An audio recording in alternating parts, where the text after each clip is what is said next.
elevated, evolved practices will become less and less. So the emotions and the corresponding organs to those emotions, it is very imperative that we keep our bodies healthy internally. Now, let me read something very quickly here, just so that you get kind of an understanding of where I'm going with this. There was a scientist by the name of Greg Braden. Now what he did, he ran an experiment, and he took 28 researchers, and then he took some DNA that he got from placenta, which placenta is said to have the most pristine form of DNA available. They took that and put it into 28 different Petri cups and attached with electrodes to these different 28 researchers that were trained to create or give specific emotional responses. So they were trained to be able to lock in and project love. They were trained to be able to lock in and project hate. They were trained to be able to lock in and project anger. And then to see how the DNA in these various cups would respond. And this is what happened. What they found was that the DNA changed its shape according to the feelings of the researchers. 1.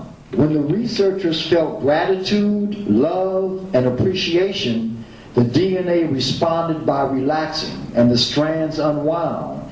The length of the DNA became longer. When the researchers felt anger, fear, frustration, the DNA responded by tightening up. It became shorter and switched off. Many of our DNA codes, if you've ever felt shut down by negative emotions, now you know why your body was equally shut down as well. The shutdown of the DNA codes was reversed, and the codes were switched back on again when feelings of love, joy, gratitude, and appreciation were felt by the researchers. This experiment was later followed up by testing HIV positive patients. They discovered that feelings of love, gratitude, and appreciation created 300,000 times the resistance they had without those feelings. Now, it gets deep. The emotional changes went beyond the effects of electromagnetics. Individuals trained in deep love were able to change the shape of their DNA. The energy appears to be a tightly woven web that connects all matter. Essentially, we're able to influence this web of creation through our vibration. Basically, time is not just linear, past, present, and future, but it also has depth, because this feeds into the whole energetics of time. The depth of time consists of all the possible prayers and timelines that could ever be prayed or exist. Essentially, all our prayers have already been answered. The one thing we're living through our feelings, this is how close we create, or how we create our reality, by choosing it with our feelings. Remember that the law of the universe is that we attract what we focus on. If you are focused on fearing whatever may come, you are sending a strong message to the universe to send you whatever you fear. Instead, if you can get yourself into feelings of joy, love, appreciation, gratitude, etc., and focus on bringing more of that into your life, you're going to get more of that into your life. So, around each organ is what's called a heat sac. It's a membrane that collects these emotions, because these emotions generate a specific degree of heat, which can overheat the organ and therefore cause distress in the organ. Our ancestors developed what was known as the 6 healing sounds. Each sound corresponds to a specific organ in the body, and through doing the sound, you release this excessive energy that has been locked or trapped within the organ or the membrane around the organ. So I'm going to go through those very quickly and give you an idea of what they look at, or look like, or sound like, or feel like. Or all of the above. The first sound I'm going to do is the lung sound. So you want to focus on your breath. Inhale.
Next sound is the kidney sound.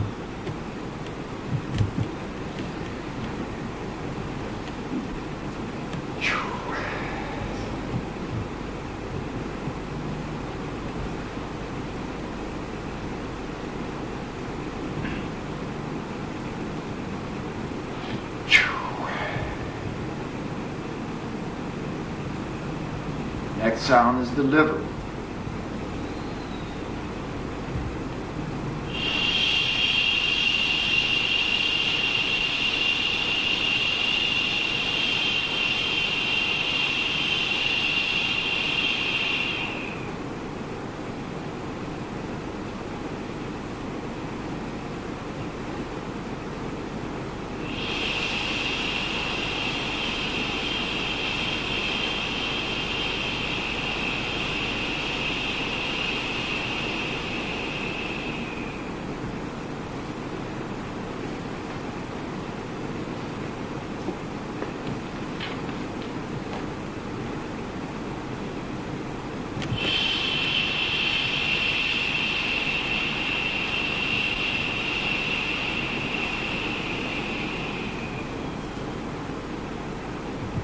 Next sound is the heart sound.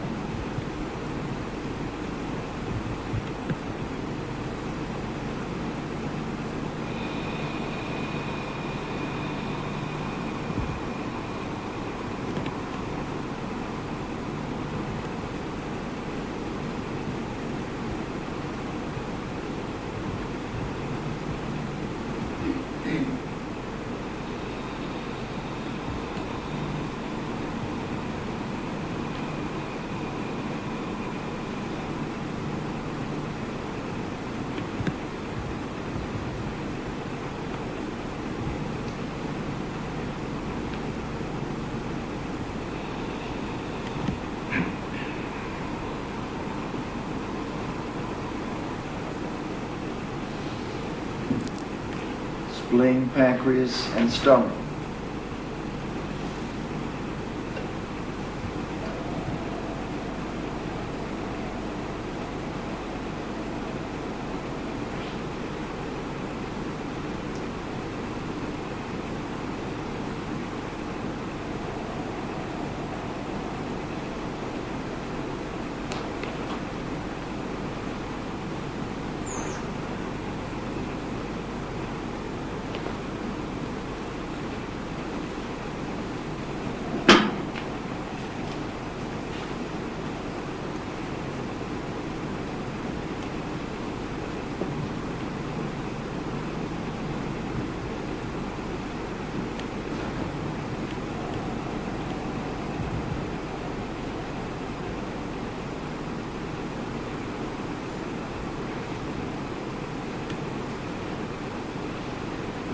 So that gives you an idea. Those are some of the techniques that our ancestors used just in dealing with the internal organs and keeping the internal organ healthy.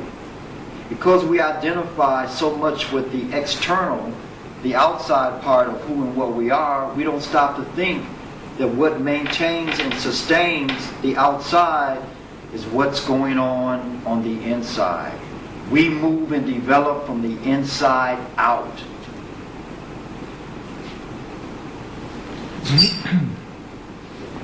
To give you just an idea, a couple of letters that have come from students of mine that I work with.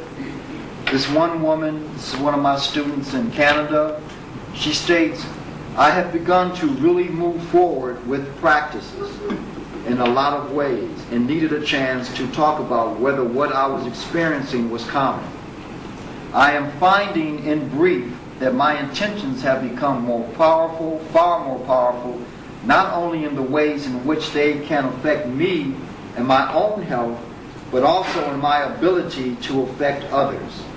I can move the chi, or energy, and place my breath in such a way as to control a lot of physical and emotional reactions, alter my and others' energy, and can perceive those alterations. I also found that I can influence other people's energy and their reactions to me and can actually perceive those changes in their energy. It's hard for me to put into words and explain, but I'm sure you know what I mean. Another student of mine, this woman that was doing that, had only been doing practice for 3 months. But part of that is consistency. That's going to always be the determining factor on how much you achieve and how powerful your practice or the results or effect of your practice is going to be. How consistent are you in doing what you need to do? I've got 2 students in Cleveland. Kyle is amazing. He is on his practice, and I've been working with him for about a year now, a little over a year. And he's made incredible headway in energy practices as well as the sexual practices. Eric, on the other hand, doesn't do any of his practices and called me just before I came here asking me, I need a refresher course. I need to learn how to do the sounds again. I taught him the sounds over a year ago. But because he doesn't practice, he's forgotten everything. So your dedication to the work is paramount with respect to what the work is going to give you. This last student has this to say. She says, how's it going? I had a really weird experience with my practice the other night. Thought I'd tell you about it. I was doing my nighttime practice and I began to feel like the tips of my fingers were burning. I've had tingling or pulsing for months, but this was like they were being held to a flame. When I turned on the light, they were literally scarlet and honestly felt like they had been burned. Weird, huh? I then went on to ask her what was the intention. What was she trying to do as she was generating and moving the chi? And what she was trying to do was to expel the chi through her fingers to see if she could get the sensation or feeling of the chi leaving her body through her fingers. And so therefore, that was the result. That's what she got. The energy that moves through you, I'm telling you, once you begin to do these specific practices, you will never ever look at yourself the same again. And that will be the first step to breaking this pattern that we have where we feel self-defeatist, self-hatred, self-denial. All of those things will be removed once you begin to look at yourself as the individual, the entity that you truly are.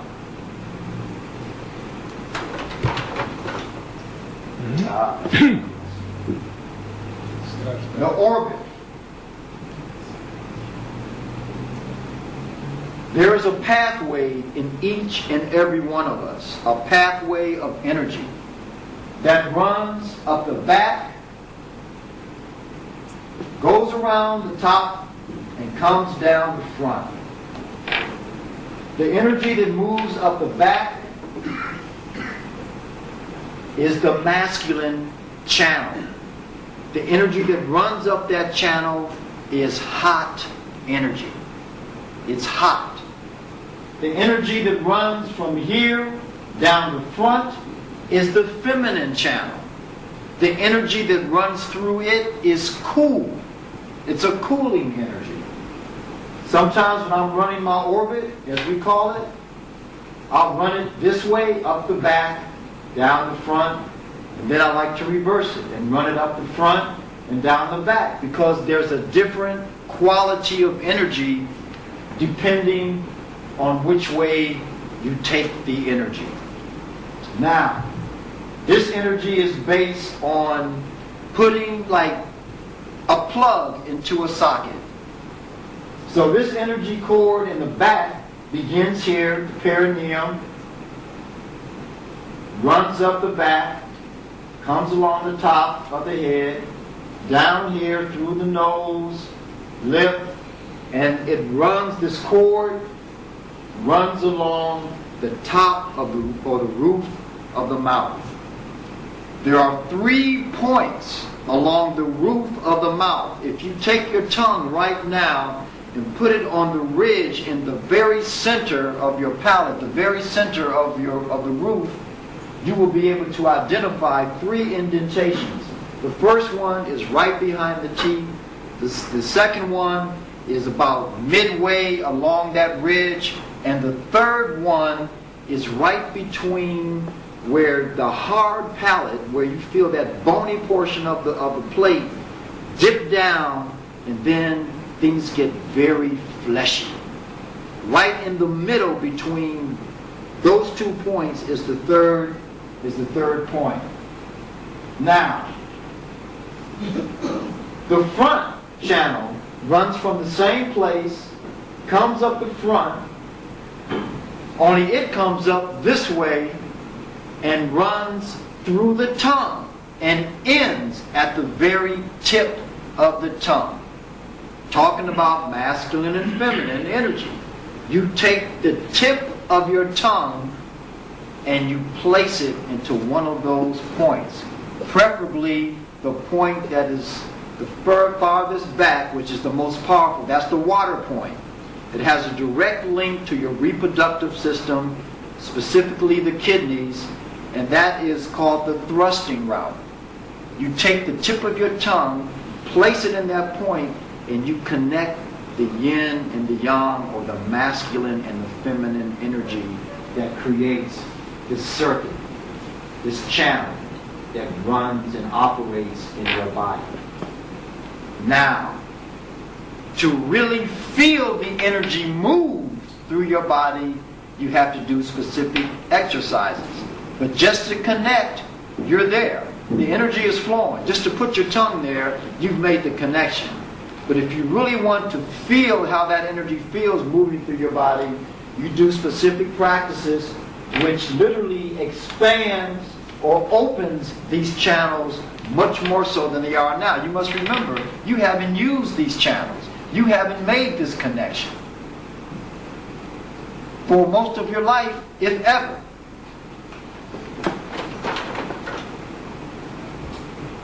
So this is what this looks like. You have the front point, which is right here, which is the wind point. You have the middle point along the palate, right here, which is the fire point, and then the back point, which is between the soft and the hard palate, which is the water point. When you connect the tongue, the tip of the tongue, to any one of these, you've got juice. This is what you look like. Your auric field is enhanced, is vibrant. The path of energy that's running through your body is solid, connected, and it's pulling energy from the stellar spheres as well as from the earth. When your tongue is not connected, this is what you look like. Your energy channel and the energy that runs through you is very fragmented.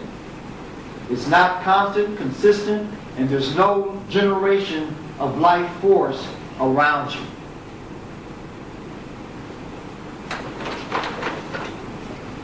When I'm not talking, sleeping, or eating, my tongue is always connected to one of those points. Always.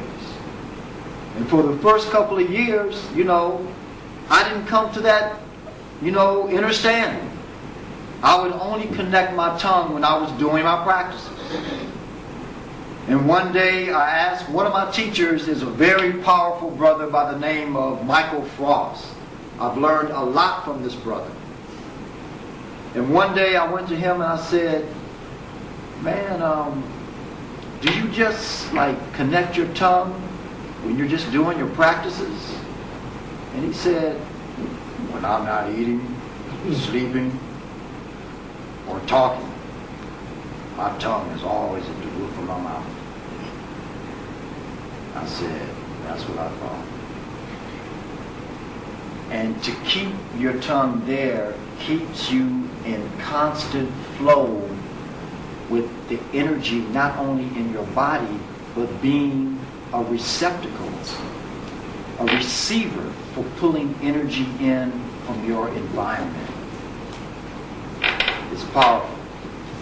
Now, life force. What this brother and I did, we went to a health fair. He had purchased what's called a Kirlian camera. A Kirlian camera literally takes, photographs the life force, the field, the energy field around the human body. You take your hands, you stick it in, and it photographs your fingertips. And through that, it lets you know exactly what your life force looks like. So someone that has this kind of a life force, that's pretty good. That's decent. It shows that they've got juice, that they are active, there's chi going on there. Now, the other thing that we did is that we have this technology. It's called CMU technology. It comes in the form of various garments that you can put on your body. One of these are gloves. So we had people put on gloves, and these CMU units line up with the different pressure points or energy points on the palms of the hand. Therefore, pulling energy into the body, it stimulates, invigorates the body, and adds a deeper level or degree of electromagnetic force and bumps up the life force. So this is what we got. Now, this woman, when we took the first shot, this is her life force. Now she's got 4 fingers up there. This, you get a partial reading right here. That's it. That's what she's generating. So then we put the gloves on her for 2 minutes. For 2 minutes. That's what we got. One print with the tip. This shows how depleted as human beings we are in our life energy. So then we put the gloves on and we said, you're in bad shape. We let her keep the gloves on for an hour and a half. And that's what we got. An hour and a half wearing the gloves. At least we got some images.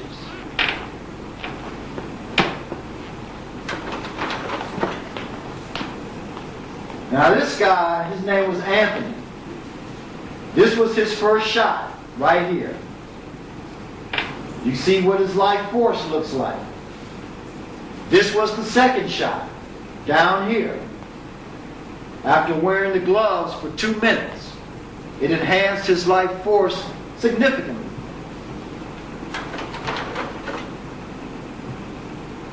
Now, this is a woman named Amy. This shot, she had good juice. She had good life energy to begin with. So this shot here, which was the first, this shot was the second, and then we put the gloves on her for like 5 minutes just to see what was going to happen. This is just 2 minutes with the gloves. So we put the gloves on her for 5 minutes to see how much it would bump up her life force. That's what we got. Increased significantly. See how brilliant that becomes.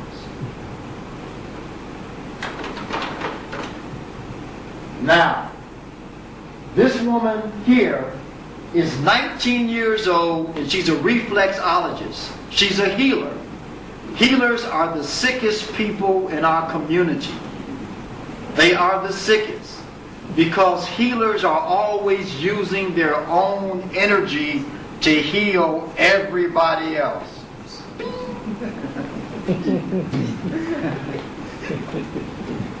So this is the first shot right here. This woman is a reflexologist. That's what she came up. That's what her life force looks like. We put the gloves on her, and we kept the gloves on her for 2 minutes, and this is what she produced. She came back fast, though. She came back fast. And that says a lot about her resilience, her ability to hold energy, which means that if you're a person that's depleted, if you do specific energy-based practices, the chances are that you're going to bump up your life force immediately with little or no effort.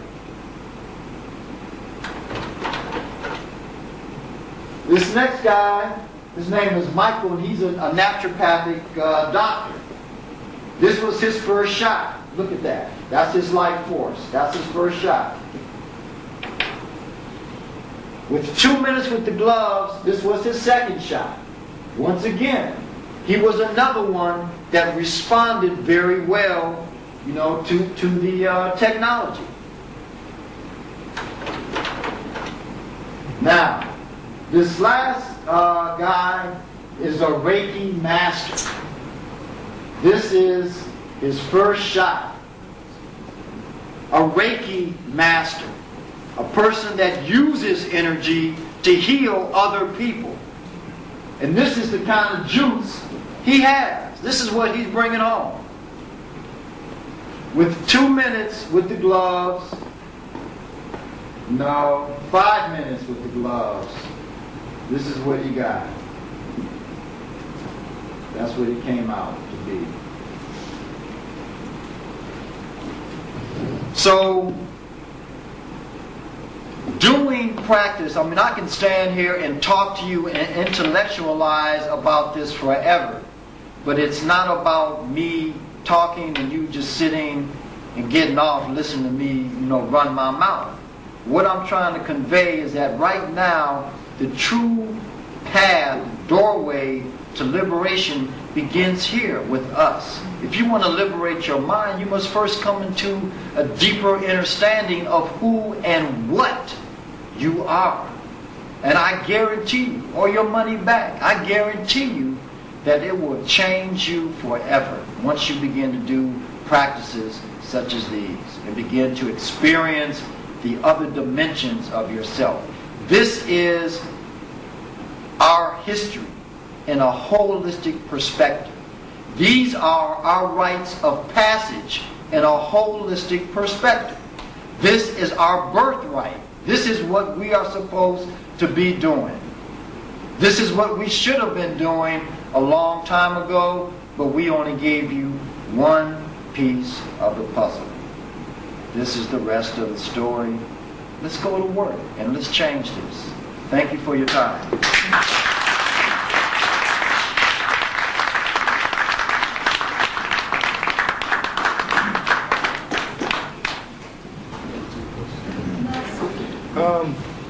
Can I answer some question quick? But there's some books back there from Brother Wayne.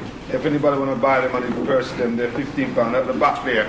But you can ask some question quickly while we start some serious stuff. Yes. Can I ask about the vital force with particularly the healers? Yes. What would make, not just the healers, but what would make the vital force so bad? lifestyle. The lifestyle, that's it. Yeah. That's all I thought. You know, once Yeah. again, apply or cheat. You know, how you eat, what you eat. You know, we don't stop to think that the food that we take into our bodies in this particular culture is designed by this culture and therefore is a reflection of the consciousness of this culture. So every time you put a fork full of food in your mouth that's designed and patterned by this culture, you are literally eating the consciousness of this culture, which means it is making you more like it than not like it. And this is a death-based culture. It does not pull you or allow you to gravitate towards life. Its whole purpose and theme is to remove you and take you further away from the principles of life. Any other questions? I got a question. What does CMU stand for? CMU is Complex Magnetic Unit. And what you talked about the finding your vibrational Your tone, your frequency. How does that You happen? do that through the name that you were born with. Everybody has a name that you, when you came into the world, gave yourself, which carries all of the specific vibrational patterns that lend themselves to what your mission is, what your lessons are, your karmic lessons as well as your challenges. It shows you your strengths as well as your weaknesses. You know, this once again locks into, you know, our most ancient African traditions. The name means something. Each letter carries a significant, specific numerical frequency. What about those who are born outside of that tradition and have essentially European names? Does that still... It holds true because the consciousness knows that it's in that situation. See, we're thinking from here and not thinking from there. You know, when you incarnate into a Western condition, as it were, you are carrying the consciousness of what you need to do. Spirit, soul work knows what it has to do, always. You know what your lessons are. You're the only one that knows what your lessons are. I just see something going back to the name. Going back to the names and answering your question. No, it's not. Mm-hmm. You said we give ourselves a name when we're incarnated. How do we do that? Telepathically. So the name that we have, is that the name we give ourselves, or is it? Because essentially the name that we have is the name that somebody else gives us. No, you think someone else gives you. You just can't talk and name yourself when you're born. But believe me, you are much more divinely inspired and intelligent than those that are like getting ready to bring you into the world. So you are operating through them, letting them know what your needs are, letting them know what your desires are. So still on the subject of name, a lot of us are going back and taking African names. Uh-huh. So how does that operate in that situation? When you take an African name, you should go to a Babalawo or a Sangoma. You should go to someone who can read you and can feel, see, and identify what your spiritual aptitude, your energetic aptitude is, and they will give you a name accordingly to that, which will follow suit with the name you brought in. Most of us, when we change our names and we do that without that kind of guidance, we can potentially do a lot of damage to ourselves. Is that right, brother? Yes, that's good. Okay. You're right. Absolutely. So Yeah. we give the name according to the directions that we made. Yes. How can you damage yourself? How are you damaging yourself? Just take my word. Just say how. How? You pull in. You have certain life lessons. Now say you take in a name that is absent of a Y, for example. Now, if your name is absent in the West of a Y, then that denotes that there's a certain spiritual lesson that you need to learn. Now, if you take on a name and you don't incorporate that Y into the name that you take on, and you still leave it omitted, then that lesson is still there and you are still deeply unconscious about the need to learn that particular lesson. Was that clear? You didn't get it?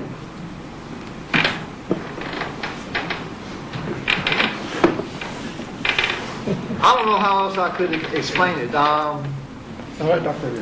You can ask her name. What's the meaning of her name in particular?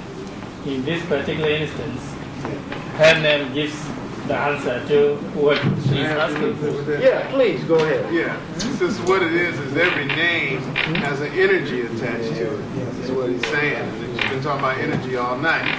So if you don't, and then everything is spiritual. So if you're just taking on a name that sounds cute or whatever, you're drawing an energy that could be contradictory to the energy that you need. Thank you. Yeah. Including the energy that you already possess. Right. So, Actual name is actual name, that's not an energy. yeah, every name has got an energy. Every sound, and it has a vibration. Every name has a vibration. Your whole body has a vibration. We were talking about the thought body earlier. And so you can take on something that's contradictory to the energy that you need to develop and grow into, or the energy that you already possess. So people who actually change their names from European names to African names, they're damaging themselves. I mean, it depends on how you get it, like he said. It's supposed to be a spiritual experience. When you talk about a Sargoma, that's a spiritual individual in the African village, or there has to be some spiritual individual that looks upon your spirit. And based on this connection that exists between you, that person, and the universe, it comes forth what name is appropriate. And then once you get into that name, you begin to shape and grow and develop in the body of that name because it has an energy with it. You can tell if that name is not proper, if you've taken on a name and if you got a little calamity, you always see That's right, you're always in trouble, and all of a sudden things start happening that are always bad. Never works quite right, then that means you need to change your energy and your whole spiritual direction, and it starts with finding yourself in a space with someone who's spiritual. So you become ill. You become ill, dis-ease. That's right.